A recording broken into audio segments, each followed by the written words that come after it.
കുളിരലയായി പടരും തളിരിലയും വിടരും മണ്ണിൻ നറുമണം നിറഞ്ഞുള്ളം തെളിഞ്ഞു.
റോഡൊക്കെ പുഴയേനു പുഴയിലേക്ക് വന്നപ്പോ അല്ലാതെ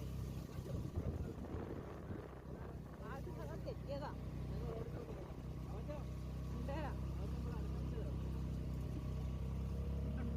പിന്നെ അങ്കലവാടി ഇതാ ഇപ്പൊ വരും. പിന്നെ അങ്കലവാടി ഇപ്പൊ വരും.